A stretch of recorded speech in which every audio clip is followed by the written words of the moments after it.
কৃষ্ণ ৰূপৰ এই অৱতাৰত ৰুক্মিণী কৃষ্ণৰ প্ৰথম ভাৰ্যা। ৰুক্মিণী মানে জগত মাতা লক্ষ্মী। ক'ত লীন গৈ আছিলে? ক্ষীৰ সমুদ্ৰত লীন গৈ আছিলে।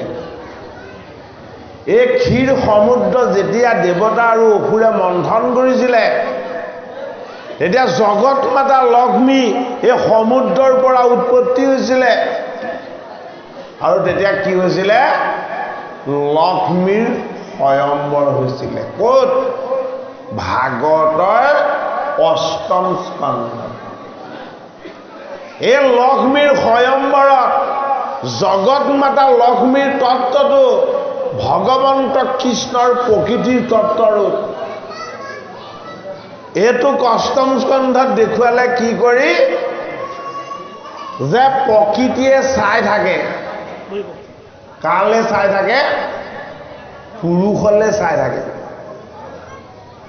এতিয়া পুৰুষে কি কৰে? পুৰুষে চাই প্ৰকৃতিলে নাচাই।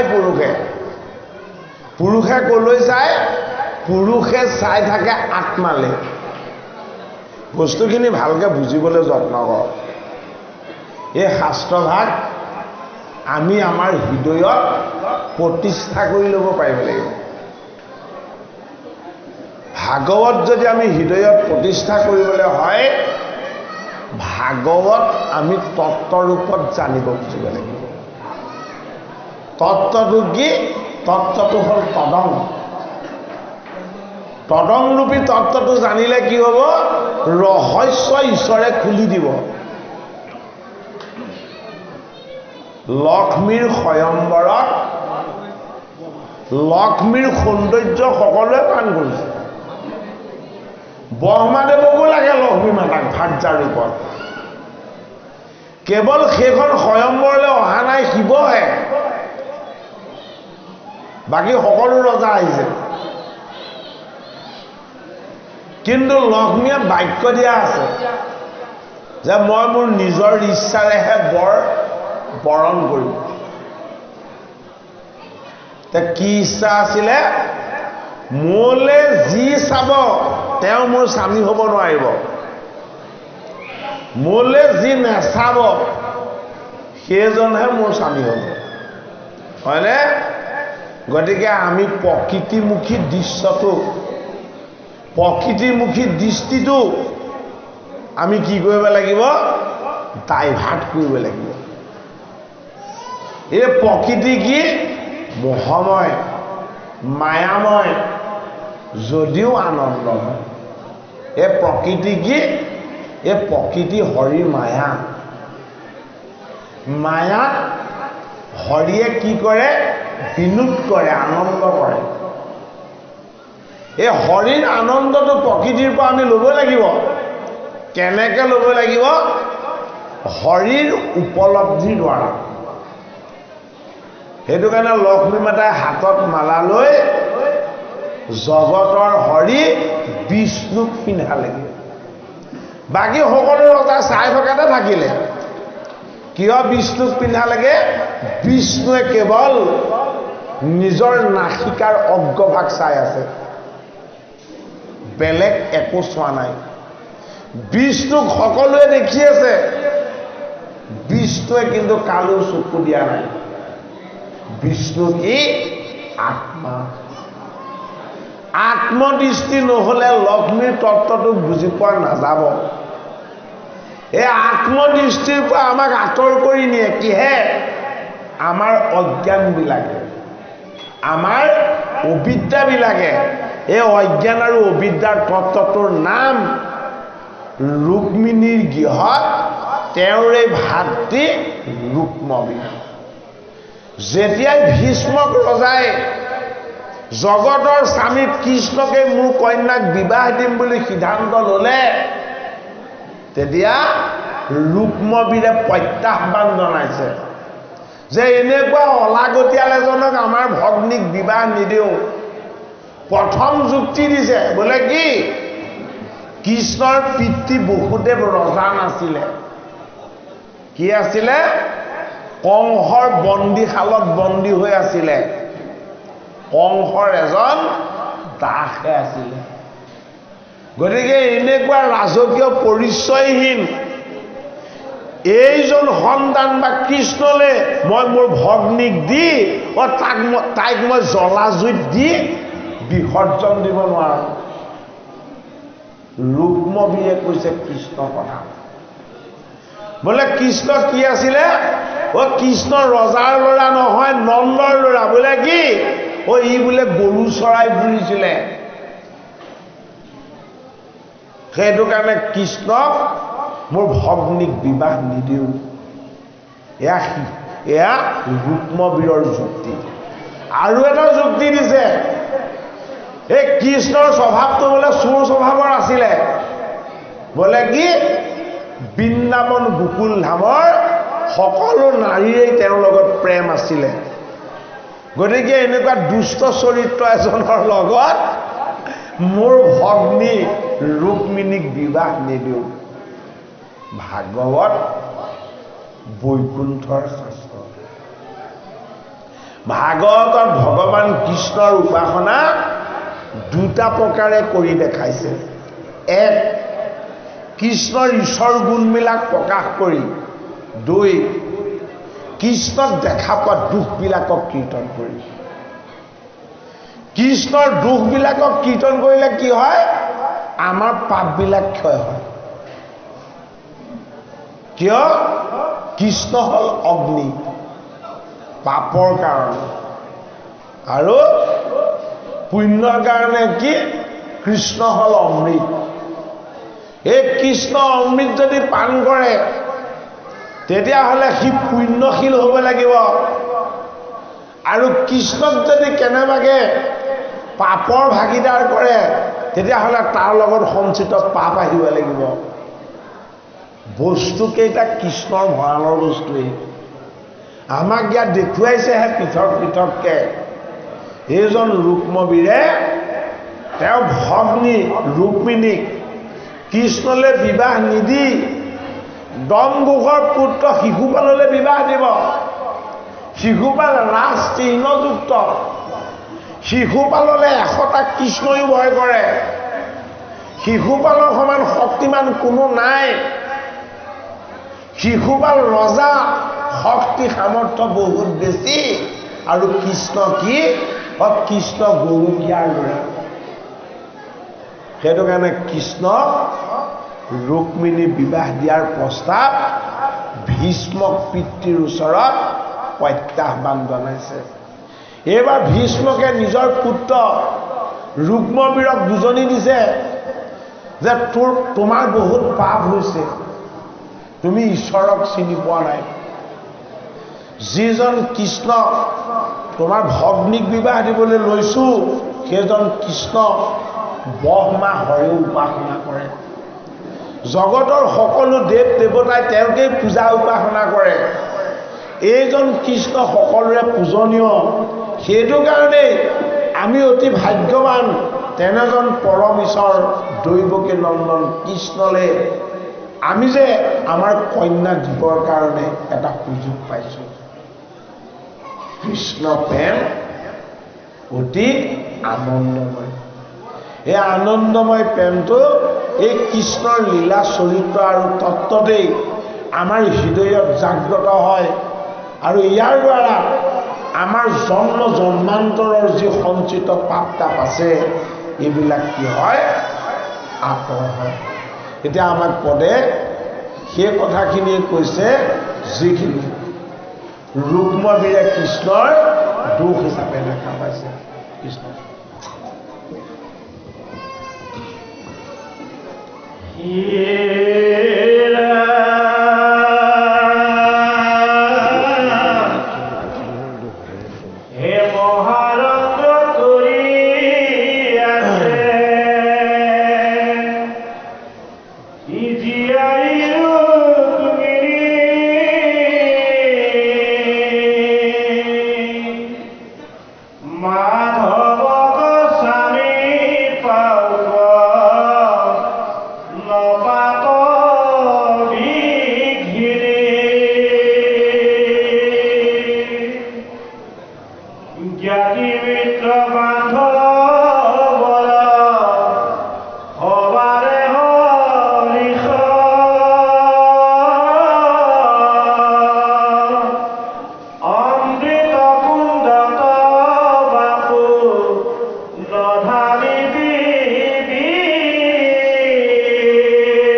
অনায়ক মাতি এখন তোক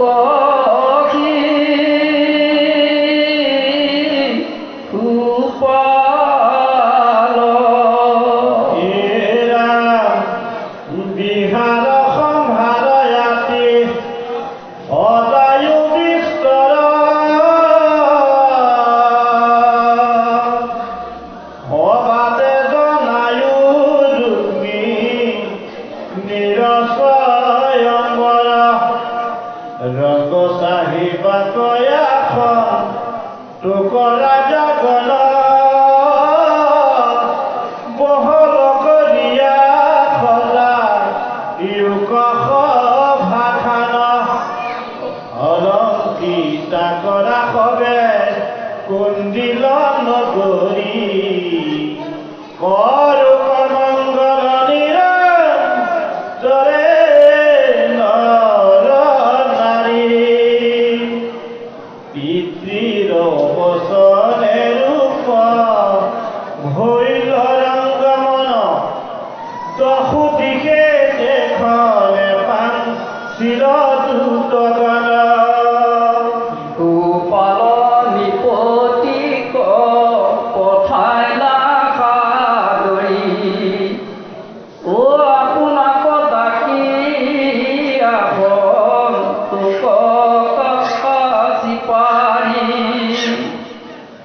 নগৰকো অলংকৃত কৰিলাতে খৰে মিলি গল উৎসৱ গল থানে থানে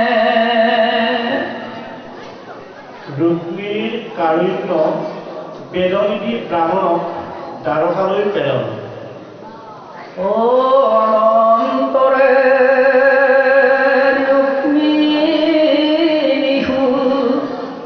নীলাখে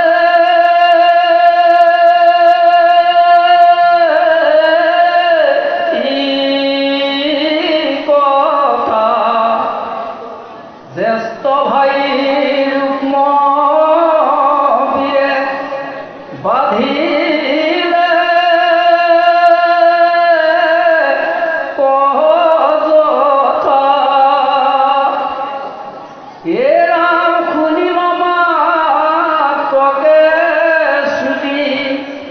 হৰিল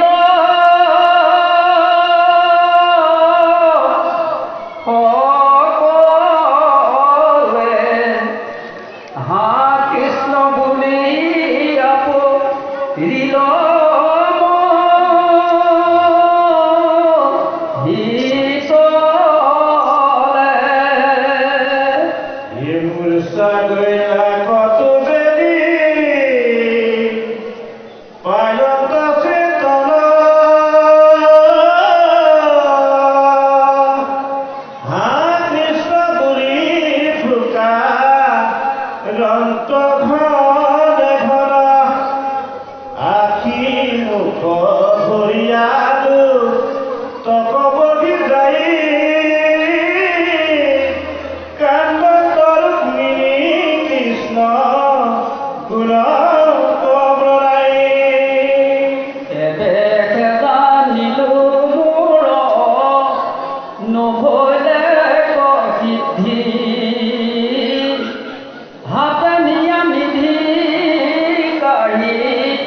নীলে কোন বিধি শিশু ধৰি পৰি আছো মাধৱ স্বামী জ্যেষ্ঠ ভাই হুয়া মৰ ভৈলয় ধুকামী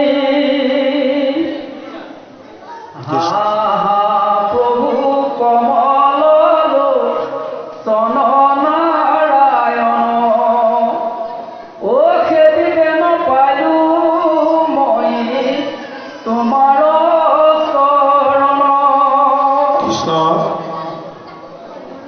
মাধৱৰ জন্ম কৰ্ম লীলাৰ যি তত্ত্ব এইটো কি এইটো হ'ল মহাধৰ্ম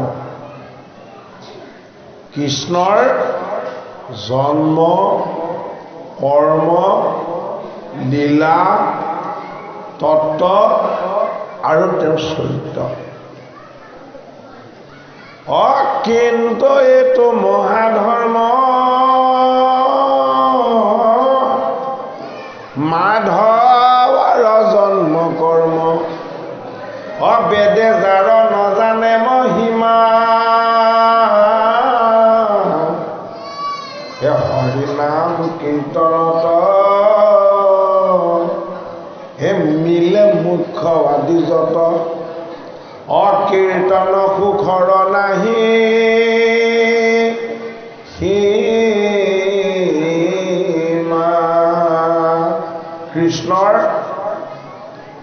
ৰুক্মিণীৰ লগত বিবাহৰ কাৰণে সন্মতি প্ৰদান কৰিছে পিতৃ ভীষ্মকে,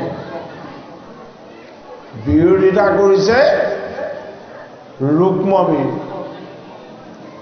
ৰুক্মিণীৰ ভাতৃ আৰু ভীষ্মকৰ পুত্ৰ। ৰুক্মবীৰৰ মতে ৰুক্মিণীৰ কন্যাকাল লাভ হ'ল, এতিয়া এইক বিবাহ দিব পাৰি। ভীষ্মক ৰজাই কৈছে যে এক স্বয়ম্বৰ আয়োজন কৰিম, এই স্বয়ম্বৰত সকলো ৰজাই নিজৰ যোগ্যতা তাত প্ৰকাশ কৰিব। ভীষ্মক ৰজা নিশ্চিত একমাত্ৰ কৃষ্ণ যি সৰ্বশ্ৰেষ্ঠ, যি কৃষ্ণৰ ওচৰত কোনো তিজ দিব নোৱাৰে, এই কথা জানে ভীষ্মকে, এই কথা জানে ৰুক্মিণীয়ে, এই কথা নেজানে ৰুক্মবীৰে। কাৰণ ৰুক্মবীৰে স্বয়ম্বৰৰ প্ৰস্তাৱত তেওঁ কোনো গুৰুত্ব দিয়া নাই। ৰুক্মবীৰে এটাত গুৰুত্ব দিছে, কেনেকে ভগ্নীক কৃষ্ণৰ পৰা আঁতৰাই শিশুপালক দিব পাৰি। তেতিয়া ৰুক্মবীৰে সিদ্ধান্ত ল'লে যে কোনো স্বয়ম্বৰ আয়োজন নহয়, ইয়াত মোৰ সিদ্ধান্ত সৰ্বশেষ ৰূপ দিব আৰু মই মোৰ ভগ্নীক শিশুপাললৈ বিবাহ দিম। এই বুলি যেতিয়া ৰুক্মিণীয়ে শুনিবলৈ পালে, ৰুক্মিণীয়ে শিশুকালৰ পৰাই মন প্ৰাণ সকলো ভগৱান কৃষ্ণত অৰ্পণা কৰি আহিছে। শিশুপালক দুৰাত্মা আৰু দুৰাচাৰ বুলিহে জানে, বোলে সেইজনৰ লগত এতিয়া কেনেকে বিবাহ হ'ব। এই কথা শুনাৰ লগে লগেই তেওঁ ভাতৃয়ে যেতিয়া ক'লে যে ৰুক্মিণীক শিশুপাললৈ বিবাহ দিয়া হ'ব, ৰুক্মিণী অচেতন হৈ মূৰ্ছিত হৈ গ'ল। অৰ্থাৎ যিটো তেওঁ শুনিব নোৱাৰে সেইটো তেওঁ শুনিবলৈ পালে। দশৰথ মূৰ্ছা গৈছিল কেতিয়া? যেতিয়া ৰামচন্দ্ৰই পিতৃৰ সত্য পালন কৰি বনলৈ গৈছিলে, ৰজা দশৰথ তেতিয়া মূৰ্ছিত হৈ গ'ল, জীৱন ঘূৰি নাহিলে। আৰু এইবাৰ মূৰ্ছিত হৈ গ'ল ৰুক্মিণী, যেতিয়া তেওঁ ভাতৃয়ে কৃষ্ণলৈ বিবাহ নিদিওঁ বুলি শিশুপাললৈ বিবাহ দিম বুলি ক'লে। আৰু তেতিয়া বহুত সময়ৰ মূৰত ৰুক্মিণীৰ চেতনা ঘূৰি আহিল। নহ'লে চেতনা ঘূৰি নহা হ'লে সৰ্বনাশেই হ'লহেঁতেন, অথন্তৰেই ঘটিলেহেঁতেন। চেতনা যেতিয়া ঘূৰি আহিলে তেতিয়া ৰুক্মিণীয়ে জগধাত্ৰী লক্ষ্মী, তেওঁৰ লগত থকা ঈশ্বৰৰ শক্তিটো তেওঁ উপাসনা কৰিলে আৰু কৃষ্ণৰ পৰাই তেওঁ বুদ্ধি বিচাৰিলে। কি বুদ্ধি? আত্মবুদ্ধি, যে মই কি শক্তিৰ বলত তোমাক পাব পাৰিম, কি ভক্তিৰ বলত মই শিশুপালৰ ভাৰ্যা নহৈ মই তোমাৰ ভাৰ্যা হ'ব পাৰিম। এতিয়া কৃষ্ণই উত্তৰ দিছে, তুমি বেদনিধিৰ লগত সংযোগ হৈ ল'ব লাগিব। কি নিধি? বেদনিধি, এজন ব্ৰাহ্মণ। এই ব্ৰাহ্মণজন একান্ত বিষ্ণু ভক্ত, কৃষ্ণৰ একান্ত সেৱক, সৰ্বদা সন্তুষ্ট, কোনোদিন একো কথাতে অসন্তুষ্ট নহয়। আৰু এই বেদনিধিৰ হাতত যদি তুমি তোমাৰ হৃদয়ৰ বাণী যদি কেনেবাকে মোলৈ পঠাব পাৰা, কৃষ্ণৰ লগত আলাপ হৈছে আত্মাৰে, যদি তুমি বেদনিধিৰ হাতত মোলৈ যদি তুমি পানী পঠাব পাৰা তেতিয়াহ'লে মই তোমাক উদ্ধাৰ কৰিম, নহ'লে আৰু তোমাৰ উদ্ধাৰৰ ৰাস্তা নাই। এতিয়া ৰুক্মিণীয়ে কি কৰিলে? এখন পত্ৰ লিখিলে। কালে পত্ৰ লিখিছে? বাসুদেৱ কৃষ্ণলৈ।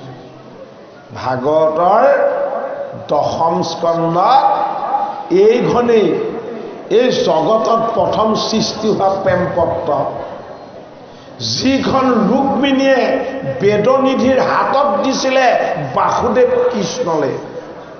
সেইটো কাৰণে কৃষ্ণ কি? কৃষ্ণ হ'ল প্ৰেম মূৰ্তি। কিয় এই ব্যৱস্থাটো আমাক দেখুৱালে? আপোনালোকে শুনিলে আচৰিত হ'ব। বেদনিধিৰ হাতত ৰুক্মিণীয়ে প্ৰেম পত্ৰ লিখি কিয় কৃষ্ণক দিব লগা হৈছিলে? ইয়াৰ আচল সত্যটো কি? আমি যিটো বস্তু ভাল পাওঁ তাক কেৱল কৈ প্ৰকাশ কৰিলে নহ'ব। আমি যিটো বস্তু ভাল পাওঁ তাক লিখি প্ৰকাশ কৰিব লাগিব। সেইটো কাৰণে অধ্যয়নশীল ব্যৱস্থাটোত লিখা পঢ়া বুলি কয়, অকল পঢ়া বুলি নকয়। আমি যদি আমাৰ অধ্যয়নক গভীৰ কৰিব বিচাৰিছোঁ, আমি যিমান সময় পঢ়োঁ তাতকৈ বেছি সময় লিখিব লাগিব। এইটো কি? এইটো হ'ল বেদনিধি। ভাগৱত শাস্ত্ৰৰ এইটো শিক্ষা গ্ৰহণ কৰাৰ আটাইতকৈ শ্ৰেষ্ঠ সিদ্ধান্ত, আধ্যাত্মিক সিদ্ধান্ত ছাত্ৰ ছাত্ৰীসকলৰ প্ৰতি। আমাৰ স্মৃতিত কোন আছে? স্মৃতিত ঈশ্বৰ আছে, বেদ ৰূপত, জ্ঞান ৰূপত, তত্ত্ব ৰূপত। আমাৰ হৃদয়ত কোন আছে? হৃদয়ত হৃষিকেশ আছে, কি ৰূপত? আত্মা ৰূপত। এই দুইটা বস্তুৰ শক্তি কেন্দ্ৰটো ক'ত আছে? শক্তি কেন্দ্ৰটো আছে কঁকালত, যিটোক ৰামায়ণত কিষ্কিন্ধা কাণ্ড বুলি কৈছে। কমৰটোৱে কিষ্কিন্ধা। সেইটো কাৰণে কঁকালত কি আছে? শক্তি কেন্দ্ৰ আছে। এই কঁকালৰ শক্তি কেন্দ্ৰৰ পৰা আমাৰ ৰাজহাড়ৰ মাজেৰে এডাল সুষুম্না নাড়ী আছে। এই নাড়ীডালে শক্তি কেন্দ্ৰৰ পৰা জ্ঞান কেন্দ্ৰলৈ আমাক আহ্ৰাস কৰি আমাৰ জ্ঞান, শক্তি, ভক্তি এইবিলাকক কি কৰে? বৃদ্ধি কৰি থাকে। বেদনিধি জ্ঞানক পৰম তত্ত্বলৈ নিয়াৰ ব্যৱস্থা। সেইটো কাৰণে ৰুক্মিণীয়ে কি কৰিলে? এখন প্ৰেম পত্ৰ লিখিলে। কালে? কৃষ্ণলৈ। কি বুলি লিখিছে? হে বাসুদেৱ, মই জগতত তোমাক স্বামী বুলি স্বীকাৰ কৰিলোঁ। মোৰ দুৰাত্মা, মোৰ ভাতৃ যদিও ৰুক্মবীৰে মোক শিশুপাললৈ বিবাহ দিব বিচাৰিছে, শিশুপাললৈ বিবাহ হোৱাৰ আগতেই মোৰ মৃত্যু হ'ব, মই এইটো নিশ্চিত জানো। বোলে কি? মোৰ প্ৰেম কেৱল কৃষ্ণ। শিশুপাল স্বৰূপ দুৰাত্মা আৰু দুৰাচাৰত মোৰ প্ৰেম নাই। অযোগ্যজনক মই কেতিয়াও মোৰ স্বামী হিচাপে স্বীকাৰ কৰিব নোৱাৰোঁ। তুমি এই জগতৰ যোগ্যতা, তুমি এই জগতৰ সামৰ্থ্য আৰু তুমি এই জগতৰ শক্তি। এই শক্তিতেই মোৰ ভক্তি আৰু ইয়াতেই মোৰ প্ৰেম। যদি তুমি অনন্ত ঈশ্বৰ আহি মোক এই দুখ কষ্ট যান্ত্ৰণাৰ পৰা উদ্ধাৰ কৰিব পাৰা, তেতিয়াহ'লে তোমাৰ ভাৰ্যা ৰূপত মই ৰুক্মিণী জীয়াই থাকিম। আৰু যদি তুমি নাহা তেতিয়াহ'লে মোৰ মৃত্যু নিশ্চিত। পত্ৰখন কাৰ হাতত দিছে? বেদনিধিৰ হাতত দিছে। পত্ৰখন লিখিবলৈ যিটো জ্ঞান বুদ্ধি আছিলে সেইটো কৃষ্ণ আছিলে। কৃষ্ণইহে এনেকুৱা সৎবুদ্ধি দিব পাৰে জীৱক। এই বুদ্ধিটোক বৃত্তিত ৰূপান্তৰ কৰা কামটো কোনে কৰিছিলে? ৰুক্মিণীয়ে নিজে কৰিছিলে। আৰু এই বাৰ্তাটো নি কাক দিব লাগিব? পৰমেশ্বৰক দিব লাগিব। কোনে দিছেগে? এজন ব্ৰাহ্মণে দিছে। বেদনিধি এজন শুদ্ধ ব্ৰাহ্মণ আছিলে। এই ব্ৰাহ্মণজন অলপতে সদায় সন্তুষ্ট হয়, কোনোদিন অসন্তুষ্ট নহয়। কৃষ্ণৰ যি আত্মসন্তুষ্টি, এই সন্তুষ্টিখিনি বেদনিধিৰ লগতো আছিলে। সেইটো কাৰণে আত্মসন্তুষ্টিতকৈ শ্ৰেষ্ঠ প্ৰাপ্তি আৰু এই জগতত নাই। মই সামৰিলোঁ নেকি? ঠিক আছে, পাঠ কৰক।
অনন্তৰে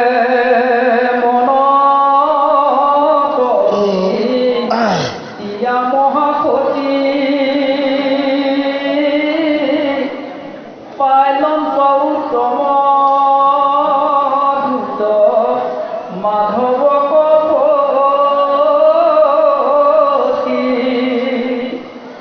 বেদনিধি নামে আসন্ত ব্ৰাহ্মণ বিষ্ণুত ভগত সৰ্ব কাৰ্যত নিপুণ সুমারি নিধার হাতে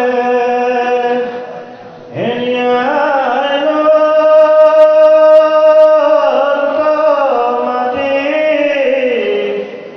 কান্দি কান্দি বিপ্র কবু মিলাম সজি প্রবন্ধিয়া পত্রখানি আপনি লিখিলা মুদলিয়া তাক ব্রাহ্ম নরহতে দিলা উদৰ কাপ লাগি গুৰু যায়ো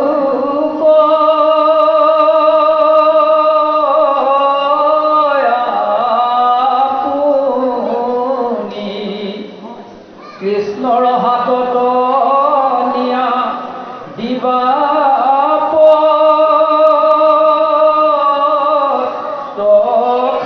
পত্ৰখানি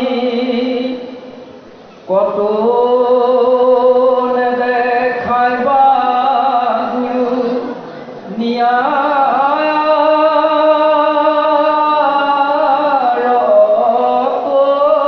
কৰি কৃষ্ণকে খেদিবা নিয়া আপুনি সাদৰি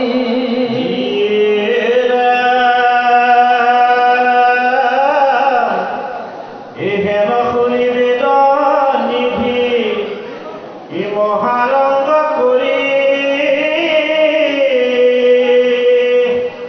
ও ৰাম তেতিখনে চলি গৈলা দ্বাৰকা নগৰী এ মনত গুণত কিলো ঘৈৰ মহাভাগ আজি সেই ঈশ্বৰক সাক্ষাৎ আছে পাইব নাগ। ও ৰাম এহি বুলি শিখে চলি জান্ত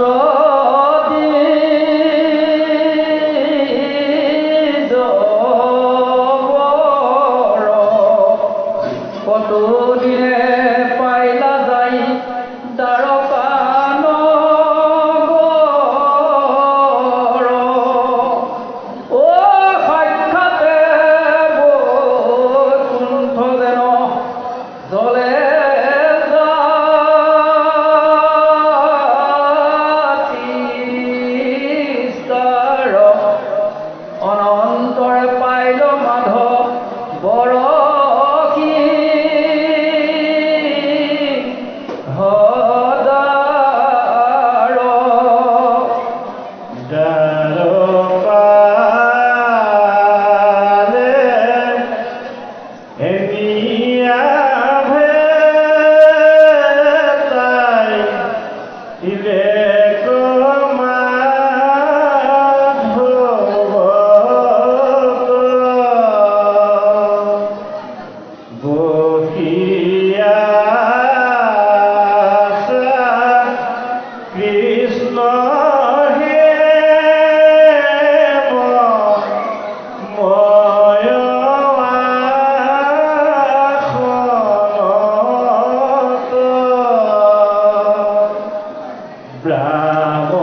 আপোনাৰ আসনে বৈ খাইলা বন মালি বিধিমতে ব্ৰাহ্মণক পূজিলা পোনে আপোনাক যেন মতে পূজে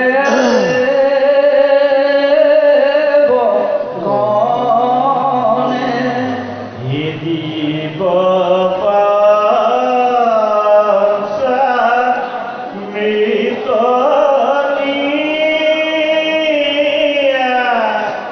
কৰাইলা ভোজন হংসতুলি পাৰিতে কৰাইলা নয়ন তৈদলুয়া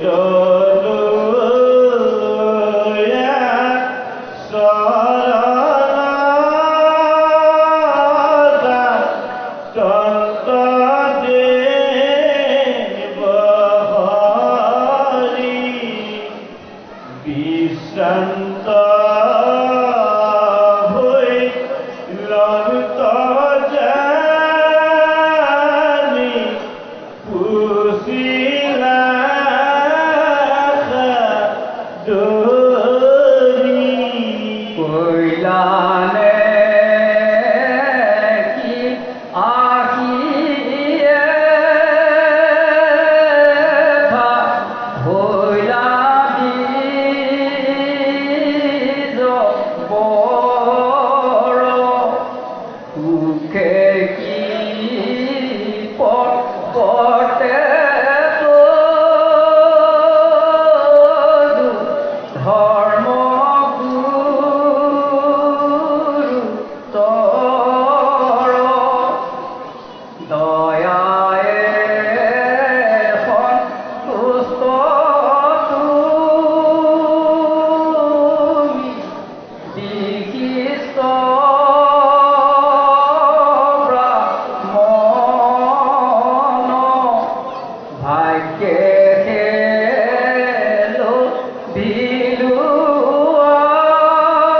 বিলুৱাদি তজুদৰ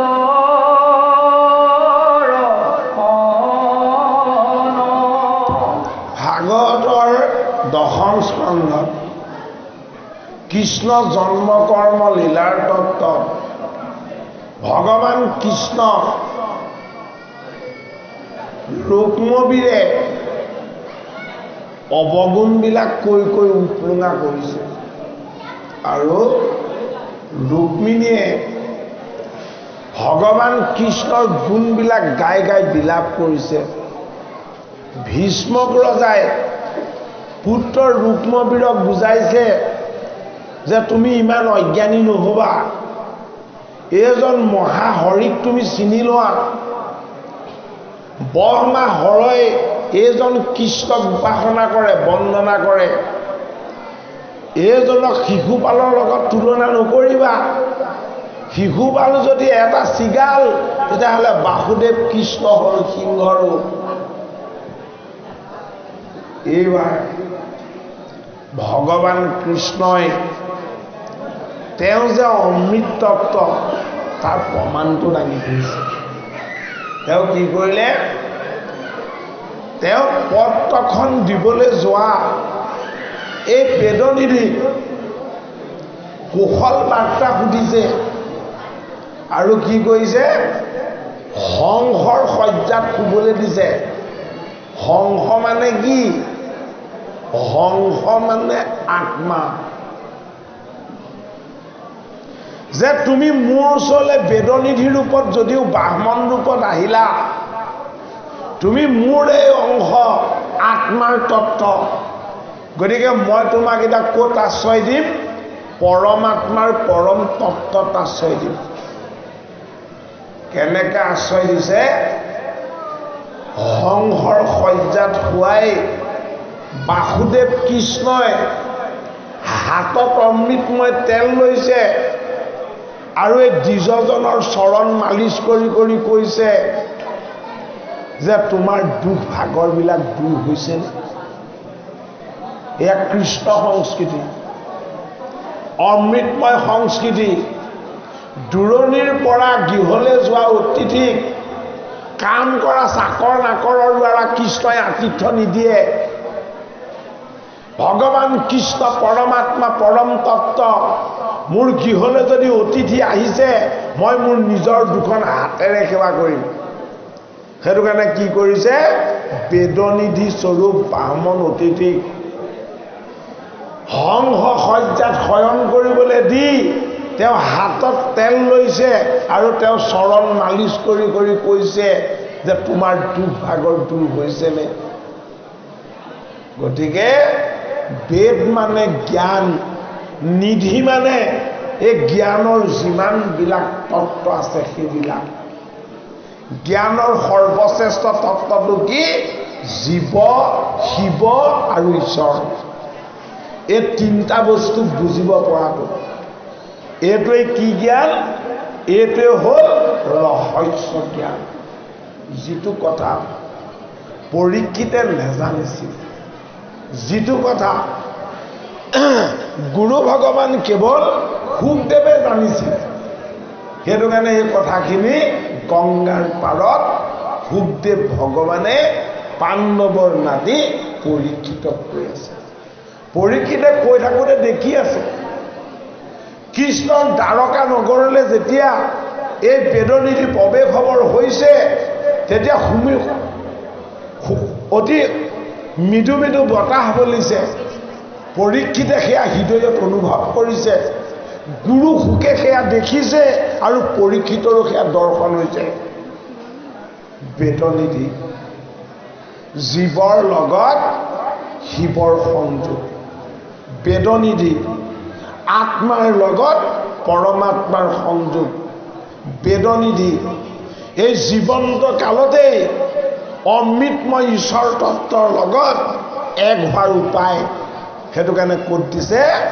ভাগৱতৰ দশম স্কন্ধত দিছে। এইদৰে গুৰু ভকতৰ সেৱা সৎকাৰ কৰি ভাগৱত অমৃত পান কৰি আমাৰ জ্ঞান ভক্তি আৰু বৈৰাগ্য আমি কৃষ্ণমুখী কৰি লোৱাৰ যিটো প্ৰচেষ্টা, এই প্ৰচেষ্টাকো আত্মিক দৃষ্টিৰে বেদনিধি বুলি ক'ব পৰা যায়। এই জীৱ আত্মাবিলাকে পৰমাত্মাৰ স্পৰ্শ পোৱা, পৰমাত্মাৰ পবিত্ৰতাৰ পুণ্য ভাগ পোৱা, এয়া কি? ৰুক্মিণী ৰূপী প্ৰকৃতিৰ কৃষ্ণৰূপী স্বামীৰ লগত সংযোগ হোৱাৰ এটা আধ্যাত্মিক উপায়। সেইটো কাৰণে ভাগৱত গ্ৰন্থ বিপৰীত। ভাগৱতত ভগৱান নিজে প্ৰৱেশ কৰি দেখাইছে। এই ভাগৱত কথা আমি শ্ৰৱণ কীৰ্তন কৰিলে আমাৰ হৃদয়ত থকা আত্মা কৃষ্ণৰ আনন্দৰ পৰিমাণটো কি হয়? প্ৰকাশ হৈ যায়। সেইটো কাৰণে এই ভাগৱতৰ পদৰ দ্বাৰা কৃষ্ণৰ প্ৰতি ভক্তি, কৃষ্ণৰ প্ৰতি প্ৰেম আমাৰ যাতে গভীৰ হয়, এই শাস্ত্ৰভাগে আমাক সেইটোকে কৰাব বিচাৰে। কৃষ্ণ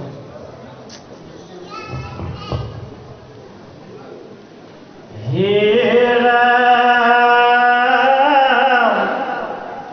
হে অল্পতে সন্তুষ্ট দেৱে অন্ত ব্ৰাহ্মণ, স্বধৰ্মে ঈশ্বৰ সেৱা কৰন্ত সঘন, দেৱে কেহি ধৰ্মে পাছে সাধে সবে কাম, মুকতিকো পাৱে আন সুখে কোন কাম। অসন্তুষ্ট হইলে মোহে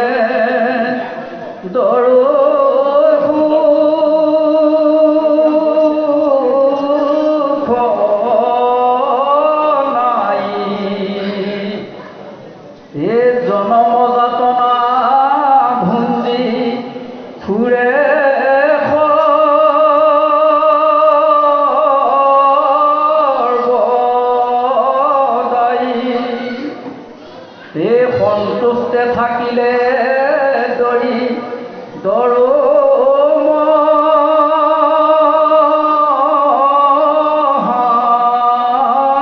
সুখ ঈশ্বৰ চিন্তিয়া তৰে সংসাৰ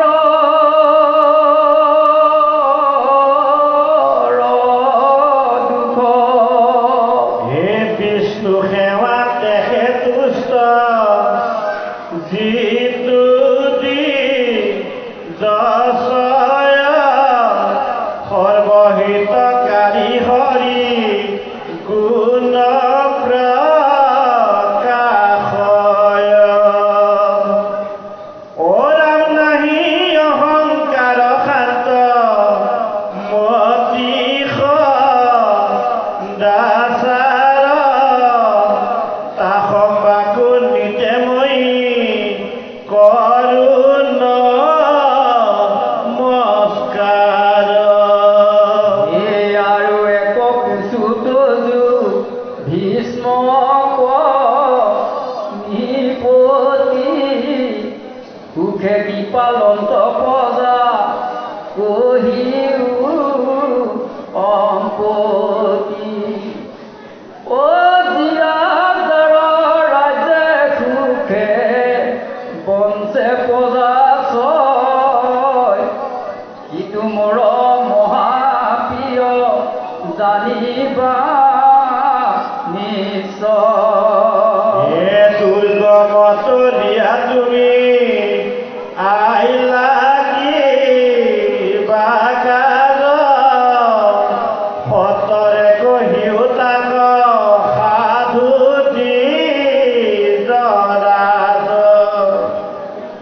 এহি বুঢ়ী বন ভৈল জগত মণ্ডল পৰম ব্ৰাহ্মণ্য প্ৰভু ভকত